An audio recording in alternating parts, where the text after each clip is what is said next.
Colin,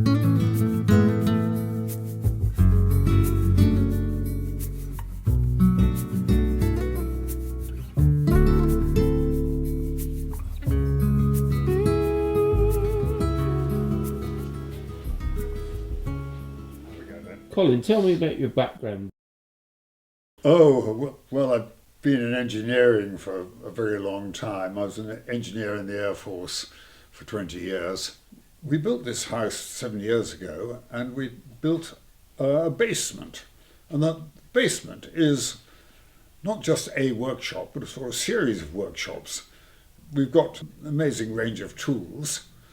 There's always one big disadvantage to that. If you've got all the tools, then you've got no excuses left.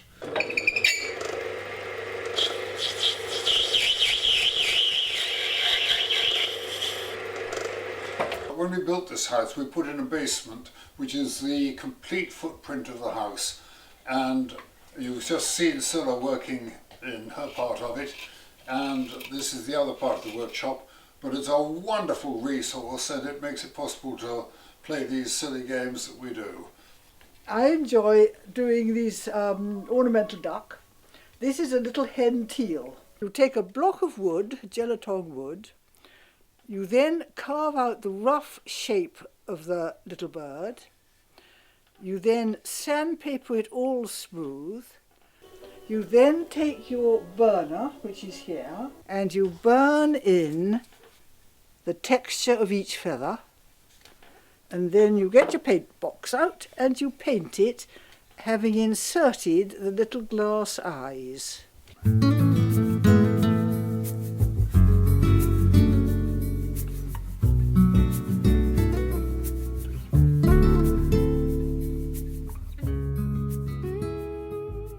Well, this is a Myford Super 7 lathe, which I bought about 50 years ago, and it's done me very well. But my eyesight isn't quite what it is. I recently acquired a surgeon's operating microscope, and I can now position this over the lathe, and it means I can still do work on small pieces, even though my eyesight isn't quite what it used to be. But that was second hand, courtesy of the National Health Service, and it cost me £100.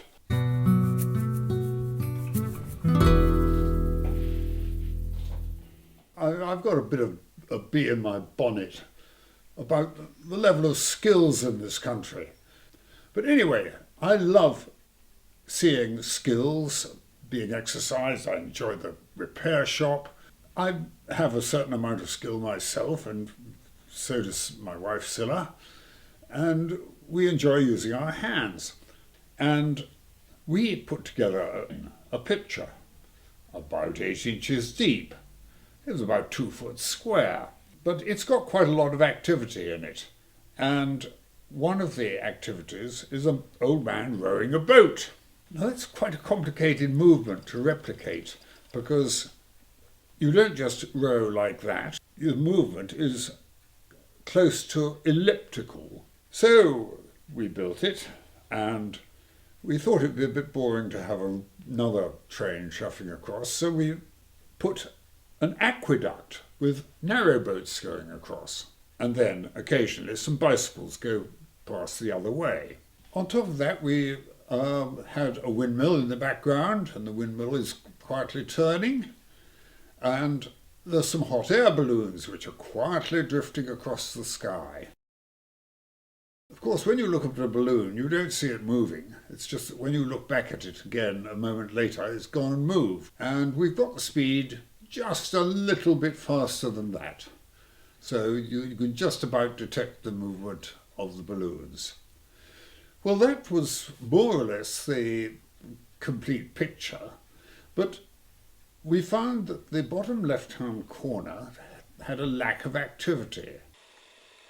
We decided we'd make the dog's tail wag. This was quite an engineering challenge, and I think I spent as much time making the tail wag as I did on all the rest of the mechanics put together. And that really summarises the way this picture developed. Almost everything that you see in the completed picture was done by Scilla, all the modelling. She's a wood carver anyway.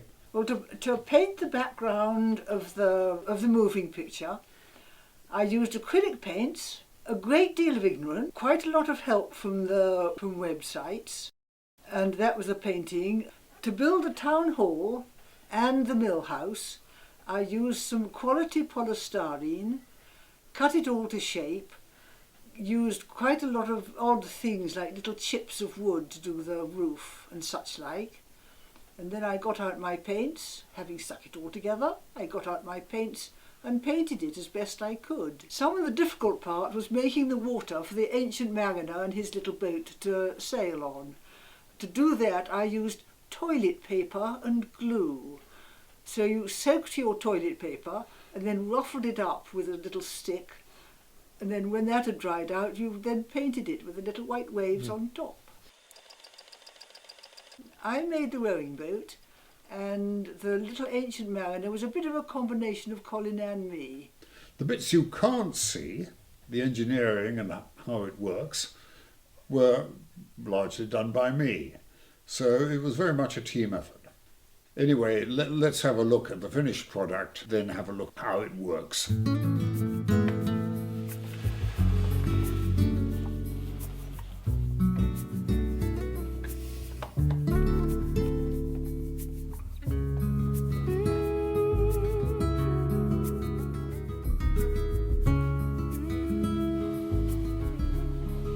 When you look at a hot air balloon, you don't actually see it moving. But if you look back a minute later, it's moved. Well, it's a bit boring if we make it quite as slow as that, so we've speeded them up just a little bit. The balloons then go round behind this board and return down just behind. They've just got just enough space there for the balloons to pass through going the other way. If the boats are going across that way, they've got to get back again. And the route they take to get back again is all the way round the rectangle and back up here. And here is a boat just coming round the corner on its way across the aqueduct. Now, this is in fact fairly complicated because each belt has to have a tensioning device, and if you watch here, this is spring-loaded in order to keep the tension in the belt. Electric motors in this are rather interesting. They're made by a firm called Maxon, who are Swiss, but they also make the motors for the moon buggy. So they are superb quality. And each of those motors, if you buy it new, would cost you about £200. I don't buy them new, but luckily they come on the surplus market because people have projects that get cancelled, and I tend to pick them up for £10 or £15. This motor is driving the bicycles, this motor is driving the narrowboats, and you can see the narrowboats and the bicycles are moving at totally different speeds. The windmill, not very much to say. The motor for the windmill is actually this one over here. In order to keep the belt running in the middle of the pulleys, you have to adjust the angle of the pulley. So for each of these 8 pulleys, there are 3 screws, and behind them 3 springs, and by adjusting those 3 screws, you can adjust the angle of the pulley so that the belt stays in the middle of the pulley. Of course, if the boats are going that way, they've got to get back again. And here you see a boat on the belt and going round the corner and on its way again. So the boats are doing the complete tour and returning underneath the water level and out of sight down here. Right, well here we've got the works underneath the mill pond, and the 2 mechanisms you see here, this one powers the dog wagging its tail, and this mechanism powers the rowing man. Let's just have a quick look at the dog wag first. The dog wags its tail when this motor turns, and this moves this mechanism here. Now I'd love to show you the details of this. It all happens inside the rear end of the dog. It's just not possible to get the camera in, but we do have an animation which shows you how the mechanism works.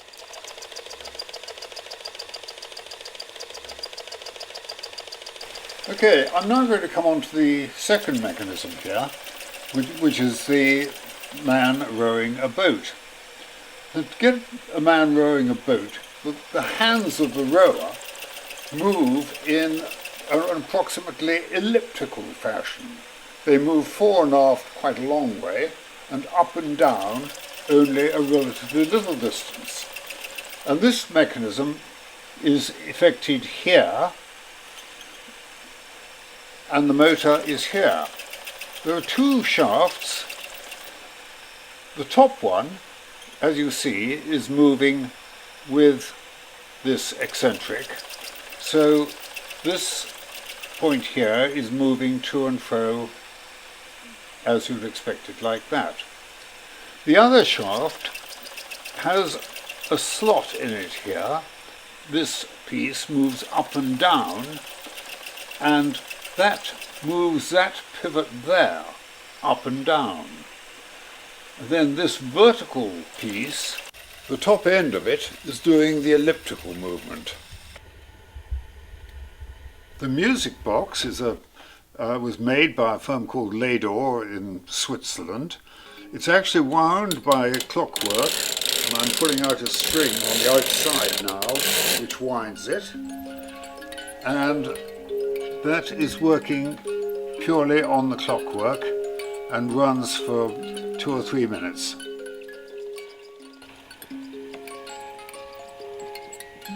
Well, we hope that this project is now complete and we're not planning any further variation to it, and we might be looking forward to another project shortly.